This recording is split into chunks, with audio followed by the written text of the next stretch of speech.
اس budget میں بھی کسی پارٹی کو وزارت ملے گی, کسی کو مشاورت ملے گی, کسی کو فنڈ ملیں گے, کسی کا کیس ختم کر دیا جائے گا, عوام کو نہیں ملے گا, مگر ہم رزسٹ کریں گے جس حد تک ہو سکا. اور اس بات پر مشاورت جاری ہے کہ کسی ایک چند چھوٹی پارٹیاں جو ہیں انہیں ملایا جائے, کیونکہ چھوٹی پارٹیاں بھی لوگوں کے سامنے جواب دے دے تنگ آ چکی ہیں. سو ہم انشاءاللہ تعالی پنجاب میں اور وفاق میں اتنی جلدی اس کو پاس ہونے نہیں دیں گے. جس طرح یہ ریلیکس فیل کر رہے ہیں, یہ ریلیکس نہ رہے. تو ایسا بھی ہے جو آپ کا پنجاب میں اجلاس ہوا بجٹ کے حوالے سے جماعت کا, اس میں آپ کی اپنی جماعت کے کتنے لوگ تھے جو شریک نہیں ہوئے؟ دیکھیں یہ وہی لوگ ہیں, چند ایک لوگ تو وہ ہیں جو شریک نہیں ہوئے, جو کہ ایک پرانے کیا کہتے ہیں وہ پیٹنٹ برانڈڈ لوٹے جو ہیں, جو 5-7 ہیں. لیکن کچھ لوگ جو ہیں وہ ان کی واقعی مجبوری تھی, تو ان پہ کوئی ایسا شبہ بھی نہیں ہے خدا نخواستہ. باقی ہمارے نمبر جو ہیں وہ حکومت کی اس قدر وہ انتقامی کاروائیاں, اینٹی کرپشن لگی ہوئی ہے, پولیس لگی ہے, FIA لگی, نیب لگی ہوئی ہے, دن رات گھر گرا دو, پکڑ لو, اور کیا کہتے ہیں کسی پر غداری کا مقدمہ, کسی پر منشیات, کسی پر احتساب, کچھ نہ کچھ. اس کے باوجود, اس آن سلاٹ کے باوجود ہماری جو پارلیمانی پارٹی جو جماعت ہے وہ متحد ہے اور وہ نظر آ رہی ہے. اور یہی چیزیں جو ہیں جو ان کو تکلیف دے رہی ہیں. سو وہ اللہ کی مہربانی سے اگر ہم نے تھوڑے سے دروازے کھولے پنجاب میں تو وہ سیلاب کی طرح لوگ آئیں گے, آپ فکر نہ کریں. اچھا, تو ایسا مجھے بتائیے گا, آپ کی کلیکٹیو اپوزیشن کے علاوہ وفاق کی بات, اسمبلی کی, نیشنل اسمبلی کی بات کر رہا ہوں سر, کتنے نمبرز ہیں آپ کے پاس دوسری سائڈ سے جن پہ تکیہ کر سکتے ہیں آپ؟ کاؤنٹ بتا دیجیے گا مجھے. دیکھیں نمبرز کا جو فرق ہے وہ تو صرف آپ کو پتا ہے کوئی 8 سے 9 نمبرز ہیں, یعنی جس کا فرق ہے, اور 10 سے کم ووٹ ہیں جس کا فرق ہے. اور اس میں بھی کچھ آزاد لوگ بھی شامل ہیں, اس میں چھوٹی پارٹیاں بھی شامل ہیں. سو یہ نمبر جو ہے یہ بالکل بہت یعنی کم مارجن ہے. آپ کے ساتھ اور کتنے اس کو ان میں سے؟ اگر ہم تھوڑا سا اصول پسندی سے اگر کام نہ لیں, میں آپ کو وہی کہہ رہا, اگر ہم صرف تھوڑا سا, ہم کیونکہ ایک اصول ایک ضابطے پہ کھڑے ہیں, اور اگر ہم صرف اور کچھ نہ دیں, مسلم لیگ نون کا ٹکٹ لے کر بیٹھ جائیں کہ یہ دینا ہے, تو آدھی جو PTI ہے وہ یہ کیا کہتے ہیں یہ بل پاس کرنے کی بجائے وہ تو اسمبلی کی رکنیت بھی چھوڑ دے گی. سو ہم کچھ ذرا رائٹ ٹائم کا انتظار کر رہے ہیں, اور یہ آپشنز موجود ہیں, مگر ہم یہ نہیں صرف کہ ہمارا مقصد صرف ایک سینٹ میں حکومت اپنا گرانا نہیں اپوزیشن ہے. لیڈر سلیکٹ کروانے کے لیے کیا تھا, وہی کام کر لیں, آپ کر لیں, یا آپ نہیں کر سکتے پیپلز پارٹی کو کہہ دیں وہ کام کر لیں, چلیں آپ کے اصول ہوں گے, آپ ان سے کہہ دیں, کیونکہ انہوں نے سینٹ میں یہ کام کیا پہلے. دیکھیں ہم تو بڑا کلیئر بات کر رہے ہیں نا جی, کہ ہم جب PMLN کا ٹکٹ وہ تو اس طرح بکے گا, بلیک ہوگا, اس کے پیچھے تو میرا مطلب ہے آپ کہتے ہیں کہ ایک ووٹ, یہ بالکل یہ استعفے دے کے دوبارہ الیکشن لڑ لیں گے لوگ, کیونکہ یہ ان کو یقین ہے. اور 26 لوگوں کی لسٹ آلریڈی جو ان لوگوں کی موجود ہے جو کہ گیلانی صاحب پہ الیکشن میں جو متمنی ہے, جو ایک اشارے کے انتظار میں ہے PMLN کے, جو PMLN نے ابھی دروازہ تو دور کی بات کھڑکی کھولی تو یہ کود کے آ جائیں گے. تو بات ہم صرف ایک کوئی چھوٹا کام نہیں کرنا چاہتے کہ ایک بجٹ, ایک حکومت گرانا. ہمارا جو ہدف ہے وہ اس سے بڑا ہے. ہمارا ہدف جو ہے یہ جو سسٹم, جس طرح کی ہائیبرڈ گورنمنٹ چل رہی ہے, یہ ہائیبرڈ سسٹم کو ختم کرنا ہے, اور ایک ایسا الیکشن تک پہنچنا ہے جو کہ فیئر اینڈ فری ہو. سو صرف مقصد اگر ہو کہ یہ بجٹ نہیں ہونے دینا یا حکومت گرانی ہے, تو میں آپ کو یہ یقین سے کہتا ہوں PMLN کی ٹکٹ آج ہم اس کی کاپی لے کے بیٹھ جائیں, یہ کئی جو ہے یہ مقصد تو آپ کا یہی تھا, اور کیا مقصد تھا؟ ہمیں تو یہ بتایا تھا آپ نے کہ PDM بنانے کے پیچھے مقصد یہی ہے کہ آپ نے حکومت کو گھر بھیجنا ہے, اور یہ حکومت عوام موافق نہیں ہے, یہ پاکستان کے حق میں نہیں ہے. آپ یہ کام اگر کر سکتے ہیں تو پھر کیوں نہیں کر رہے ہیں آپ؟ دیکھیں اس کے بعد ایک عام انتخابات تک ہم پہنچنا چاہتے ہیں, صرف حکومت گرانا نہیں چاہتے. میری کوئی بھی آپ یا ہمارے کسی رہنما کی نکال لیں, میں آپ کے پروگراموں میں بیٹھا کئی دفعہ کہا ہے کہ ہمارا مقصد صرف حکومت گرانا نہیں ہے, حکومت ایک صاف اور شفاف الیکشن تک پہنچنا ہے. پہلی سیڑھی ہو سکتا ہے حکومت گرانا, پہلی سیڑھی ہو سکتا ہے ان ہاؤس چینج, مگر یہ ہمارا منزل نہیں ہے. سو ہماری منزل وہ ہے اور ہم اس تک پہنچنے کے لیے اور ایسا سسٹم لانے کے لیے, اسی لیے تو ہم نے کہا تھا کہ آئے کٹھے باہر نکلتے ہیں سسٹم سے اور ریت کی دیوار کی طرح گر جائے گا. لیکن پیپلز پارٹی اس پر آمادہ نہیں ہوئی. مگر یہ نہ سمجھے کہ حکومت کرانا کوئی مقصد ہے. مجھے آپ کی تقاریر یاد ہے, آپ کے لیڈران کی بھی باقاعدہ اعلان کیا گیا تھا کہ یہ چند مہینوں کی مہمان ہے حکومت, یہ چلی جائے گی. تو مجھے بتائیں پھر پی ڈی ایم کس لیے بنائی تھی اگر آپ کا مقصد یہ نہیں تھا تو؟ دیکھیں بالکل پی ڈی ایم کا مقصد آپ بالکل ٹھیک کہتے ہیں کہ حکومت کو وقت سے پہلے گھر بھیجنا تھا اور ایک ایسا عام انتخاب چاہیے تھا جس میں ووٹ سے حکومت بنے.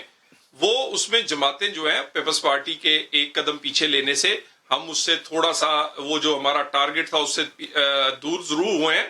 لیکن دیکھیں ہم یہ سمجھتے ہیں کہ یہ معاملہ نہیں ہے, ہمیں تو پولیٹیکلی سوٹ کرتا ہے. جتنی دیر یہ نالائق اور نااہل آدمی رہے گا اتنی دیر یہ اپنا ہی بیڑا غرق کرے گا. اور یہ دیکھ لیجئے گا یہ الیکشن میں جانے کے قابل نہیں رہیں گے. یہ 3 سال ہوئے ہیں, 5 سال بعد یہ منہ چھپاتے پھریں گے. ہمیں پولیٹیکلی فائدہ ہے لیکن لوگوں کا اور پاکستان کا بہت نقصان ہے. کشمیر سے لے کے غریب کی روٹی تک چھنی ہے. سو ہم نہیں چاہتے کہ یہ زیادہ دیر قائم رہیں. اور یہ صرف یہ حکومت کا معاملہ نہیں, اس حکومت کے ساتھ ان چیزوں کا بھی معاملہ ہے جو کہ ایسی حکومتیں لاتی ہیں جو کہ کٹ پتلیوں پر مشتمل ہوتی ہیں, جو ووٹوں سے نہیں بنتی, جہاں پر ایک کنٹرولڈ اور ہائیبرڈ سسٹم لانے کی کوشش کی جاتی ہے. ہم اس کی بجائے عوامی ووٹ سے عوامی اور آئینی حکومت لانا چاہتے ہیں جس کے لیے ہمارا مقابلہ عمران خان سے کئی اور بڑی جگہ پر ہے. تو صاحب بہت بہت شکریہ آپ کے قیمتی وقت کا. ایک وقفہ لیتے ہیں, وقفے کے بعد آپ کو سندھ کا جو وفاق سے جھگڑا ہے طول پکڑتا جا رہا ہے, کیوں, اس پہ بھی بات کریں گے. سامنے پنجاب کا بجٹ آیا ہے, اس میں عوام کے لیے کتنا ریلیف ہے, پوچھیں گے فردوس راشد کاوان صاحبہ سے اس وقفے کے بعد.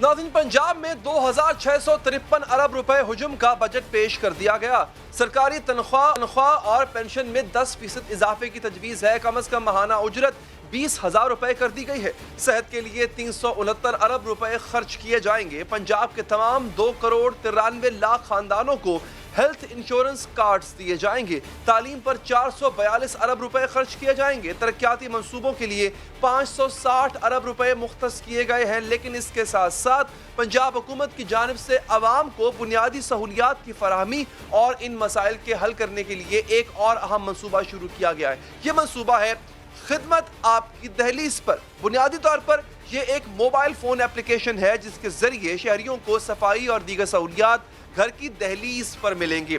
اس ایپ کے ذریعے شہری اپنی شکایات بھی درج کرا سکیں گے اور حکومت کی سطح پر اس کی مانیٹرنگ بھی کی جائے گی. یہ دیکھا جائے گا کہ عوام کی شکایات کو کس طرح حل کیا جا رہا. ایپ کو استعمال کرتے ہوئے ہماری جو ایک ٹیم ہے اس کے ہماری ٹیم کے ممبر نے شکایت درج کرائی کہ دفتر کے باہر ایک مین ہول پر ڈھکن نہیں اور دوسرے مین ہول پر حالت خستہ ہو چکی ہے اور وہ کسی بھی وقت ٹوٹ سکتا ہے. ناظرین, اپلیکیشن کے ذریعے شکایت درج کراتے ہوئے اسی اپلیکیشن سے تصاویر بھی اپلوڈ کی گئیں اور حیرانی کی بات یہ ہے کہ اگلے ہی روز وہ دفتر پہنچے تو دونوں مین ہولز جو ہیں ان پر نئے ڈھکن لگ چکے تھے اور اپلیکیشن پر لکھ دیا گیا تھا کہ شکایت دور کر دی گئی ہے.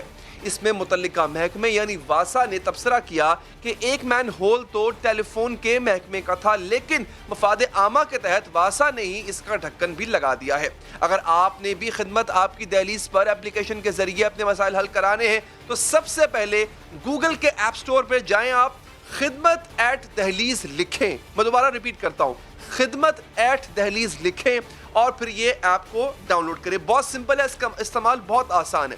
اس کے بعد اگلے مرحلے پر آپ خود کو رجسٹر کریں, اپنا موبائل فون نمبر, پاسورڈ جو ہے وہ لکھیں. آپ کو ایک تصدیقی کوڈ موصول ہوگا جس کے بعد آپ کی رجسٹریشن مکمل ہو جائے گی. اب آپ نے اپنے موبائل فون نمبر اور پاسورڈ کے ذریعے لاگ ان ہونا ہے, ٹھیک ہے, جیسے ہم باقی سوشل میڈیا ایپس میں لاگ ان ہوتے ہیں. اسکرین پر ایک جمع کا نشان ہوگا, پلس کا نشان بنا ہوگا, ٹھیک ہے, اس کو آپ نے کلک کرنا ہے تو آپ نئی شکایت درج کرا سکتے ہیں. اس میں آپ شہر تحصیل کا اندراج بھی کریں گے, شکایات کی تفصیل لکھیں گے, ایپ کے ذریعے ہی تصاویر بھی کھینچیں گے اور شکایت درج کرا دیں گے. اس کے بعد متعلقہ محکمہ آپ کی شکایت دور کر کے ثبوت کے طور پر وہ بھی اس کی تصویر اپلوڈ کرے گا اور ساتھ اپنے کمنٹس بھی لکھے گا. تو ہے نا ایک امیزنگ ایپ. خدمت آپ کی دہلیز پر پنجاب حکومت کا ایک قابل تحسین اقدام. اس پر مزید بات کریں گے. ہمارے ساتھ موجود ہیں وزیر اعلیٰ پنجاب خصوصی برائے اطلاعات ڈاکٹر فردوسہ شکاوان صاحب. ڈاکٹر صاحب بہت شکریہ آپ کے قیمتی وقت کا. میں یہ ایپ پہ آتا ہوں, بہت کمال کام کیا آپ کی گورنمنٹ نے, اس میں کوئی شک نہیں ہے. ذرا بجٹ کے حوالے سے بتا دیں کہ پنجاب کا جو بجٹ ہے اس میں اس بجٹ میں عوام کو کتنا ریلیف دینے جا رہے ہیں آپ؟ علی, جیسا کہ آپ جانتے ہیں کہ جب یہ حکومت جو ہے پنجاب میں اقتدار میں آئی تو اسے 1200 ارب روپے سے زائد خسارے کا بجٹ جو ہے اور صوبہ جو ہے ورثے میں ملا, اور جس کی وجہ سے جو سب سے بڑا چیلنج ہمارے لیے بنا کہ ہم جو عوامی فلاح بہبود کے منصوبے تھے, جو پبلک سروس انیشیٹوز تھے, ان کو چاہتے ہوئے بھی شروع نہ کر پائے کیونکہ بیگیج ہمارے اوپر اورنج ٹرین ہوں, میٹروز ہوں یا دوسرے بھاری بھرکم قرضے لے کے بنائے گئے جو منصوبے تھے ان کو ہم نے چلانا بھی تھا, آگے بھی بڑھنا تھا اور قوم کے اس پائی کا محافظ بھی بننا تھا. لہٰذا وہ 3 سال محنت کر کے وزیر اعظم عمران خان کی قیادت میں وزیر اعلیٰ عثمان بزدار کی ٹیم نے بڑی محنت کی, کاوشیں کی, اور الحمدللہ آج یہ صوبہ جو ہے وہ سرپلس بجٹ پیش کرنے میں کامیاب ہوا.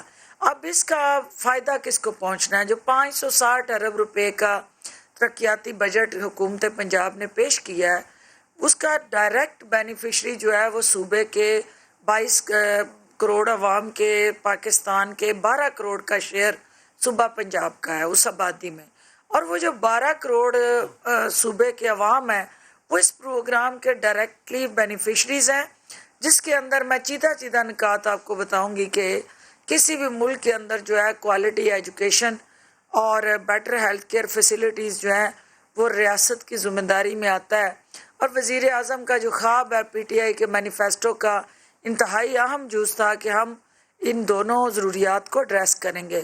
الحمدللہ آج حکومت پنجاب نے اپنے اس مینیفیسٹو پہ, اس منشور پہ عمل درآمد کرتے ہوئے آگے قدم بڑھائے ہیں, اور اوورآل جو ہم نے جو بجٹ اناؤنس کیا اس بجٹ کے اندر جہاں ایجوکیشن کے لیے 54 بلین روپیز رکھے گئے, صحت کے لیے 98 بلین روپیز.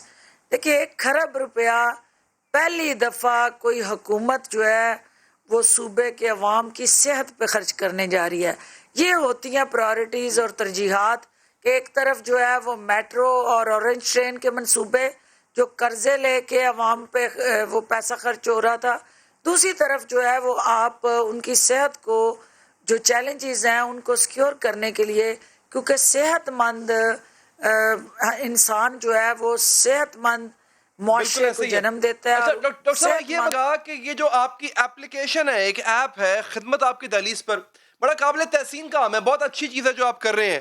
اچھا اس کا عملی جامہ کیسے پہنایا جا رہا ہے؟ اس میں آپ کے پاس جو نمبر آف کمپلینز ہے اس کا ڈیٹا کیا ہے, اور پھر اس کو جو رسپانس آپ دے رہے ہو وہ کتنے ٹائم میں دے رہے ہیں آپ؟ اس کسی بھی شکایت کو حل کرنے کا جو ٹائم ہے وہ کتنا ہے؟